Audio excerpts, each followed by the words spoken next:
back. WNST, Towson, Baltimore, and Baltimore Positive. This is the sports part of what we're doing, but, because there ain't no sports, Luke Jones and I get together and we do the voodoo that we do. I almost put my Oriole jersey on for this one, but I have my Raskin Global shirt on, and Luke, the last couple weeks I've gotten up, I've shaved, which I did again. I'm working on me Springsteen freedom patch here from the Irish incident back in, was it 2002 or whatever he did, running around the world with the jug band. My hair's not getting cut. I'm channeling my Barry Melrose, 1988. I got wings back here going on, dude. And you're up on the farm in Pennsylvania, and we're thinking maybe we'll get an NFL schedule. We're waiting for rumors, and you're talking to Ravens rookies, and we're Zooming and Skyping with them and all that. But this is really the part where it gets weird, right? No derby, no baseball, no pennant, no lacrosse, no Preakness. This is where they start to stack up a little bit, right?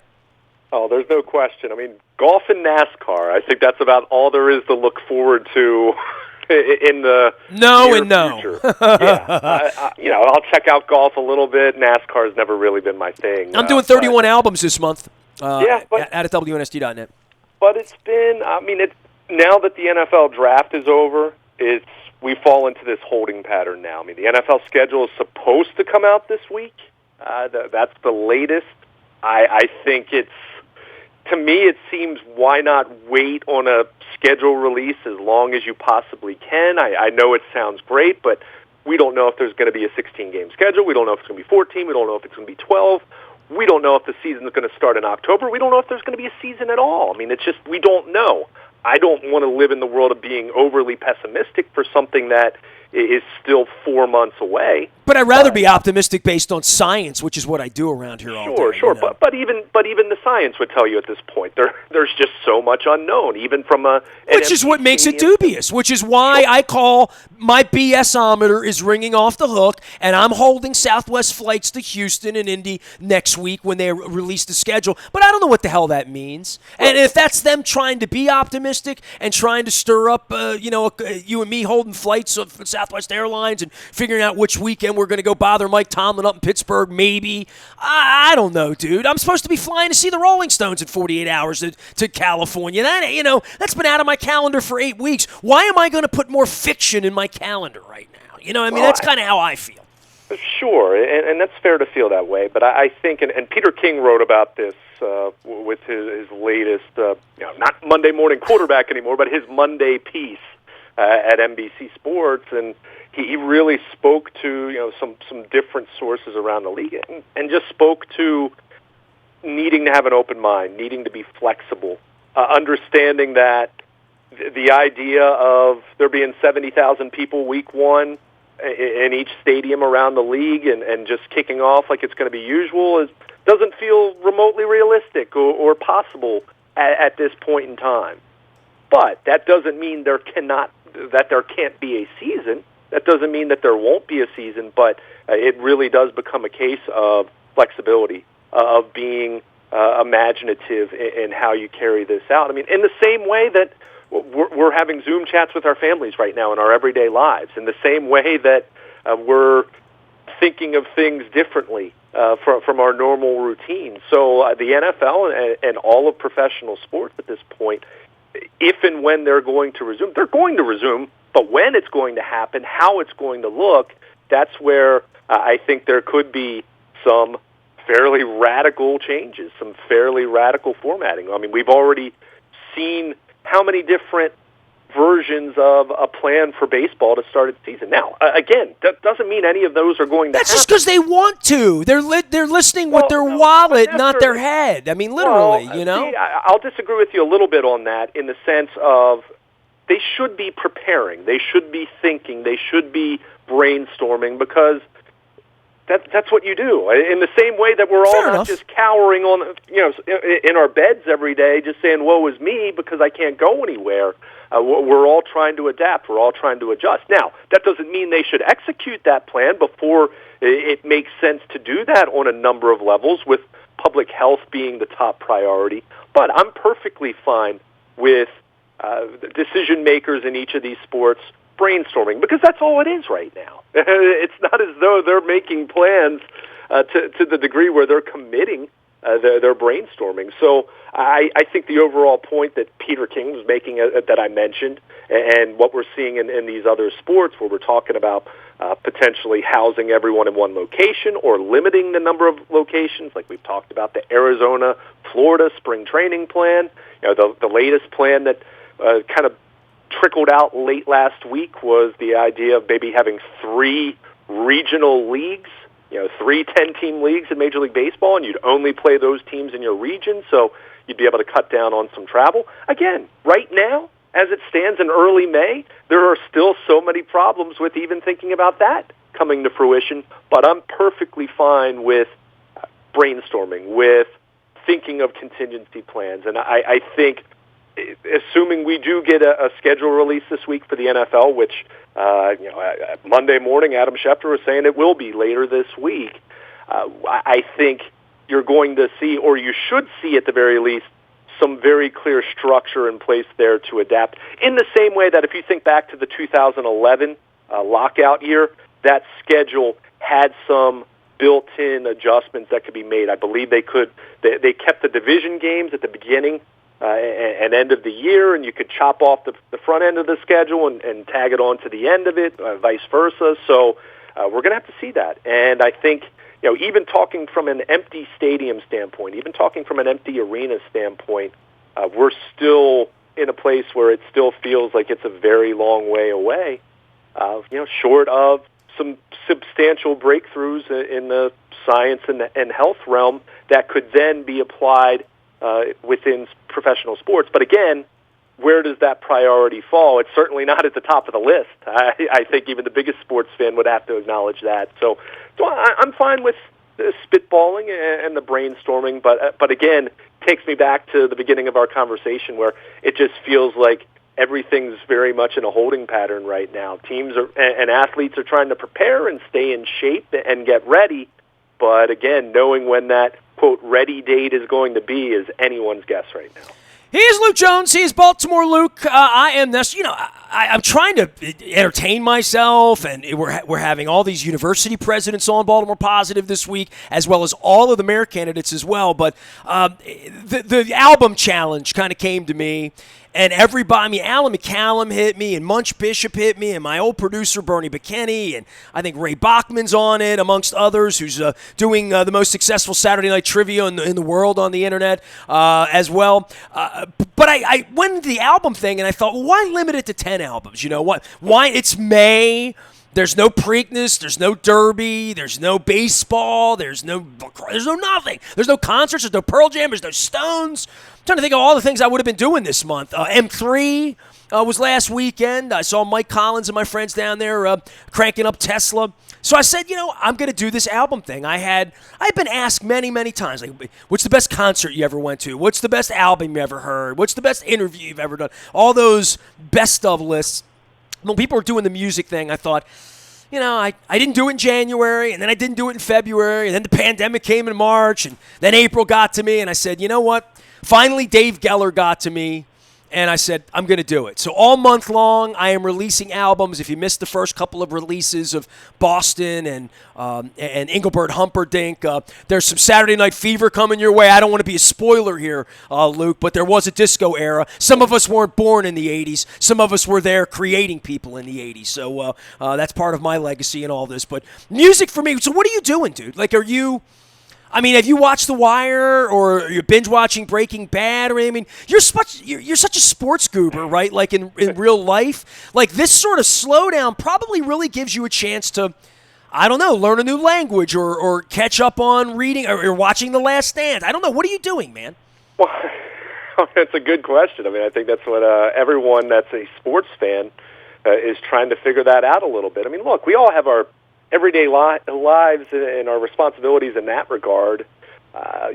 mowing the lawn and doing things like that. I'm probably reading a little bit more, reading non-sports, but more so from a topical standpoint, reading about coronavirus. See, if I lived with your brother, you and I would go get a ball and a glove and a bat, and we'd go up to that Little League place that you played Little League that had a real fence, just like the Bad News Bears did. You had a real home run fence in your Little League, and I would go like Uncle Rico, and I'd make my brother throw till I hit one over the fence. Yeah, so just so exactly. I could run around with my arms up in the air on the first 72-degree day, which would have been Saturday. That's what I would have done if I were you. Yeah, well, Saturday I sat outside for probably a total of 6 hours, something like that. Oh, you got a tan, do you? Yeah, I got my arms were a tiny bit red, but it was nice. It was very nice to be outside. Yeah, but no, that's coming. To go back to your question, I mean, yeah, I'm watching movies and I've restarted. I'm a big Marvel Cinematic Universe, the Avengers, Iron Man, all that stuff. Watched all those movies, saw most of those movies in theaters. My family kind of remotely, over the phone and Facebook chat and all of that. We've been rewatching those movies, but in chronological order, not just the order in which they were released. That's how I'm doing the albums. I'm doing the albums chronologically. I'm starting at the beginning, and I'm going to the present, and that's the way I'm going to do it over 31 days. Yeah, chronological makes sense to me. It's when my mind works. Sure. So I've been doing that, and then, now with the draft having come and gone and now settling in and understanding that the Ravens are doing their remote cyber kind of off-season workout program where they're allowed to have some one-on-one instruction and everything. That's great, but from a media standpoint, there's only so much you can really do with that and only so much access you're going to get. Although I will give the Ravens and the Orioles, for that matter, credit of having some Zoom chats and things of that nature. We heard from Trey Mancini last week. Well, the Trey Mancini thing with all of his teammates is incredible, right? It was cool, yeah. I think it's so odd, Nestor, because, I think back to 97, and, you can speak to this way better than I can from a media standpoint. I was 14 years old at the time, but I think back to Eric Davis going through colon cancer and treatments. And I thought about that a week or two ago because my wife's always playing with the TV at 8 o'clock at night, and Eric Davis popped up from maybe the Seattle game. Probably the 97 Division Series. Seattle Kingdom game. I was at those games, and I said to my wife that when it was on, I said, stop. She's like, you never want to watch old baseball. And I'm like, oh, no, hold on. I was at that game.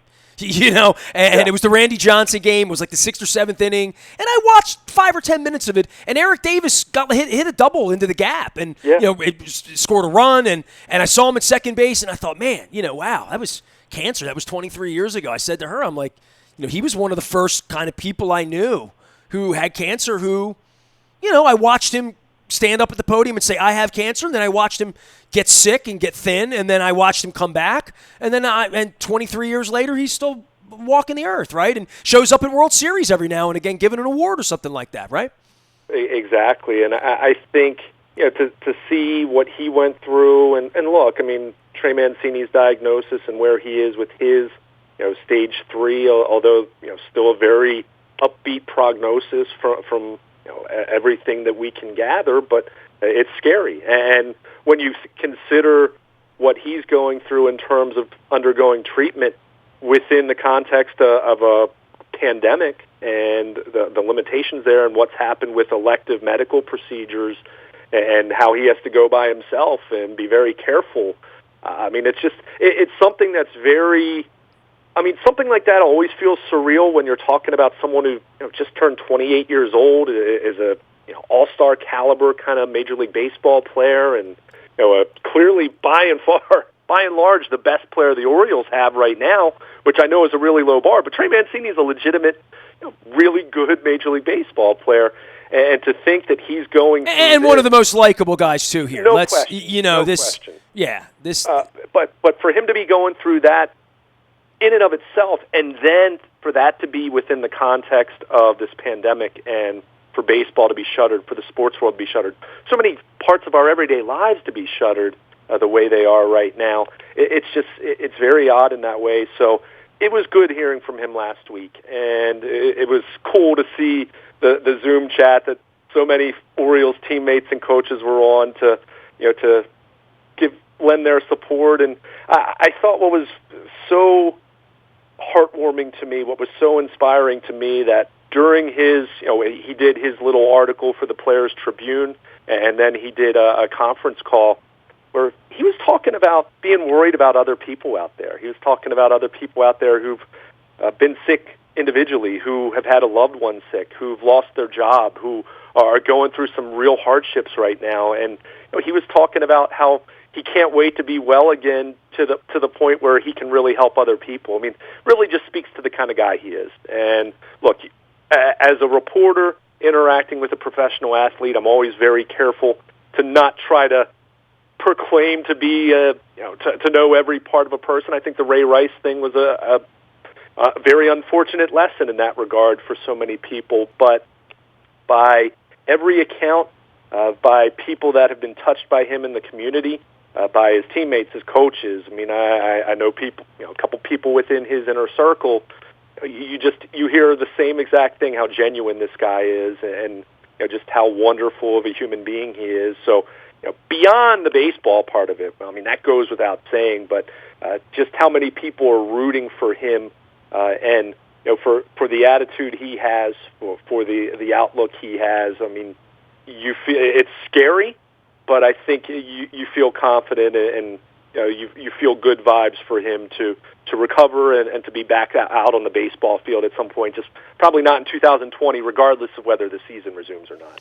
Luke Jones is here. He is Baltimore Luke, and Luke at WNST.net. Some of the rookies have been Zooming and chatting, and Lamar's been tweeting, and people have been tweeting. And I guess for the pandemic and the lockdown, this would have been a lot different in 2003 when we didn't have social media, right? So this pandemic has at least come along at the right time for you to stay in touch with mom, from where you are, and for me to stay in touch with my son and social distance away. And we've walked the city and keeping all of our businesses together. I want to give a shout out to all of our business. Royal Farms, I've been in there. I've brought home some fish food ice cream for my wife. I haven't gassed up a whole lot, Luke. We haven't needed that, but I have needed the chicken wings. I have not gone for the Western fries. I've just gone for the fried chicken at this point. Pizza John's, I had 2 Pizza John's over the weekend, and I even shared my homemade Pizza John's. Luke, the pandemic has opened my eyes to a lot of things. I'm going to give you something, and it's going to weird you out. I think it's going to weird you out because I've seen your eating habits.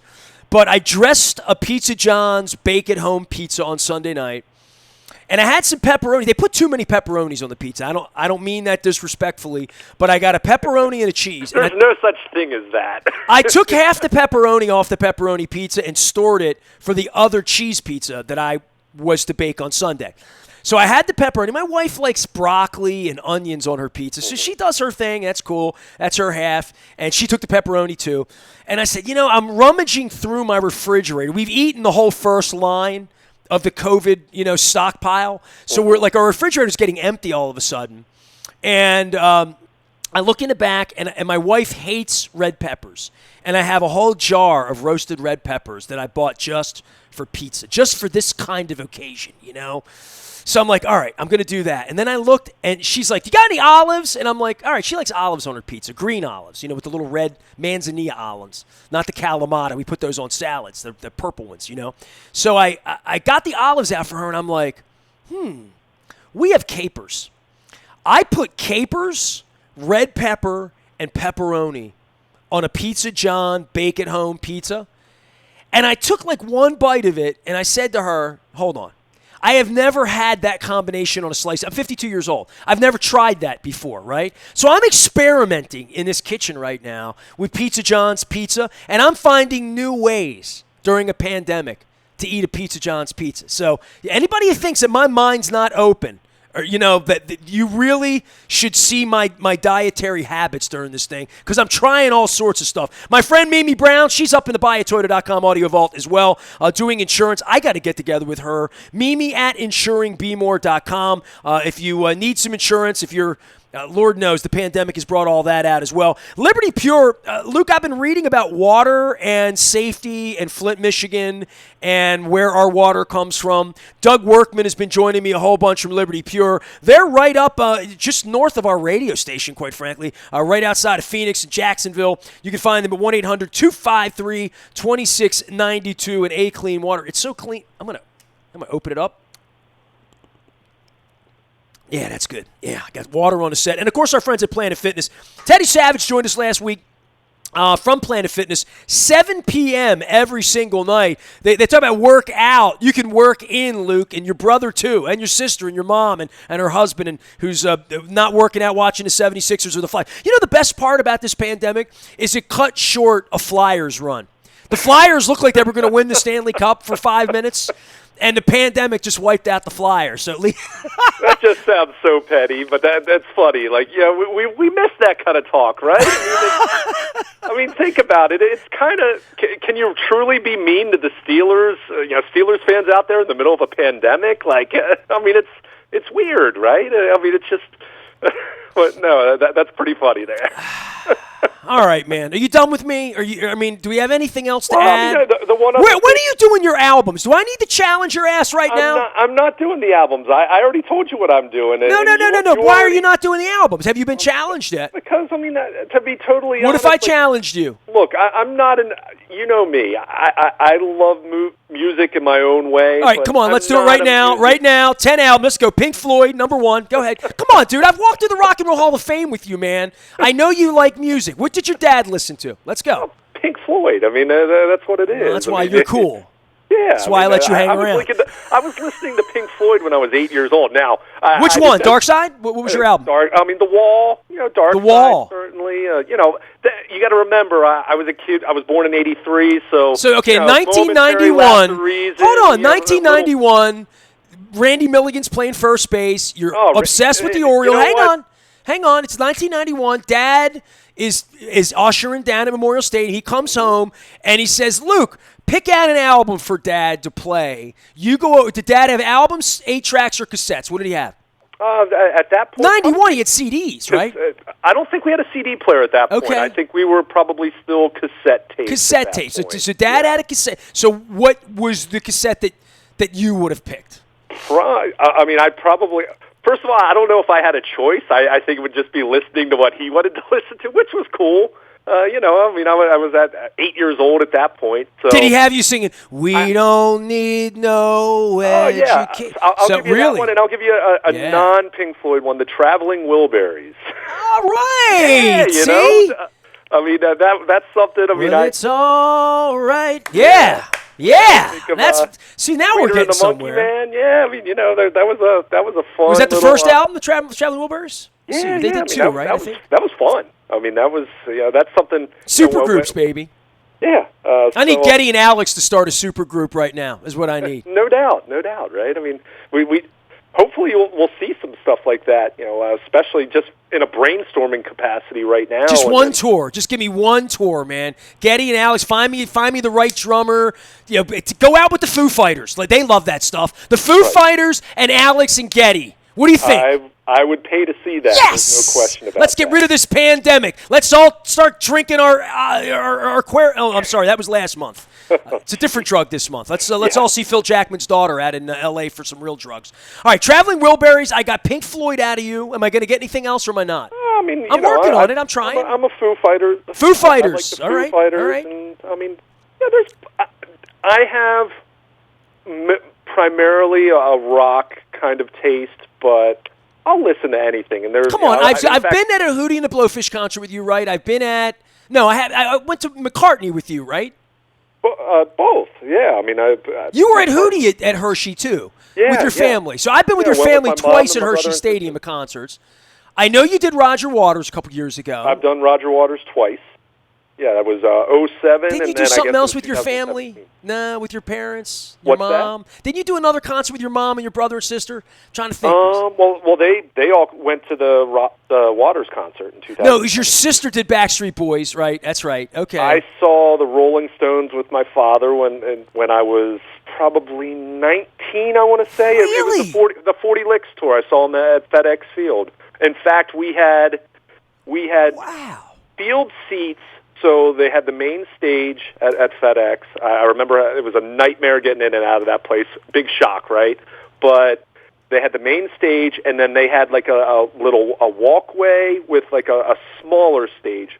We were probably 15 rows from the smaller stage, so we were really far away from the main stage. But when Mick and company came out and played a couple songs from the set out there, I was 50 feet away from Hold on, Mick is this Jagger, October 97? Does that sound right? No, it's Bridges this of the Babylon. Licks was October 4th, 02. It's your birthday. There you go. Yeah, exactly. That's wow. what it was. So Open with Brown Sugar. Nice. That was a good show. And they played Angie that night. Yeah. The coolest part about that concert, in fact, it's funny, I was just talking to my brother about this over the weekend as we were just sitting outside listening to some music. The coolest part about that concert, look, seeing the Stones was great, and seeing Mick Jagger and the vitality those guys had, even then, and it's crazy to think it's 18 years later now, but the best part about that was watching my dad watch the Rolling Stones. I mean, he was 51 years old at that point in time, and he was dancing around like he was 20 years old, and that was cool. That's the kind of thing that people really relish having the opportunity when you're talking about a parent, a grandparent, something like that, where you're talking about just a legendary musical act, and you get a chance to experience that, and generations kind of blend together. So I'm gonna go find a boot of that right now, man. They did Can't You Hear Me Knocking. They played Don't Stop that night. Mm-hmm. Angie. Oh wow, Keith did Happy. It's good to be here. It's good to be anywhere. So yeah, this is going to be good. So I'm not a music nut by any means. I'm not going to sit here and try to, if you asked me to name 50 albums, I'd struggle to just do that. Just because I don't follow it in that way. But I certainly appreciate music. I certainly like music. You participated. I'm not going to make you put 10 albums up or embarrass you on the internet, but I am thinking about it. Well, see, I've already told you the list I'm working on. I got 5. All you got to do is come up with 5 more, and you can play the game. But I already told you I'm working on my top 25 Ravens regular season moments, which I've launched the introduction to that at WNST.net right now. So you already yelled at me because I don't have the Lamar spin, but it's because that game was a blowout. That game didn't really mean anything. If you're talking 25 greatest plays, yeah, Lamar Jackson's spin would be right up there, but it didn't quite make the cut, which speaks to how many good moments we have, and it's going to be fun. So you can check that out. I'm going to be releasing them one at a time at WNST.net, and it's going to be fun. It's my list. It's not the definitive list because there is no such thing, but as someone who was 13 when the Ravens came to town, as someone who bought season tickets right out of college, and then someone who was lucky enough to eventually cover my hometown team, I've had some good perspectives. I've had a good seat, as Buck Showalter used to always like to say. So I'll be doing my 25 regular season moments. Why not play? It's the time to do that right now, right? Like, it's exactly. the time for me to do these albums finally. And anything else that I have on my mind. Next month, who knows? I might run for mayor. Who knows? Exactly. But with that, I chose regular season because you don't need me to opine and reminisce about the Mile High Miracle. You remember that. You don't need me to talk about Eddie George and Ray Lewis wrestling the ball away from him. You don't need me to reminisce about Shannon Sharp's 96-yard touchdown. So I took a deeper dive. I said regular season only because, hey, regular season is the meat and the potatoes for a sports fan.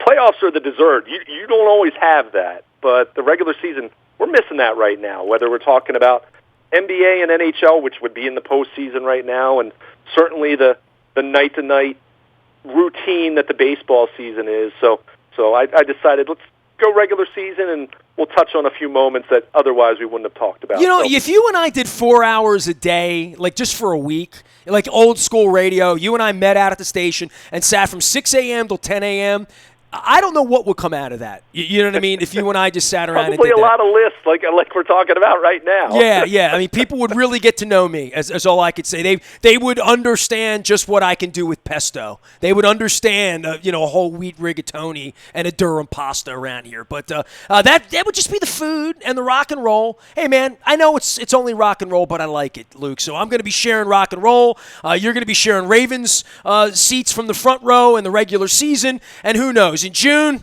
maybe we'll have like a schedule or something to talk about, right? Yeah, I think we'll have a schedule. It's just going to be a matter of, is that schedule as it's released, as it's structured, is it going to play out that way? So we'll see. But hey, there's still stuff going on in the sports world.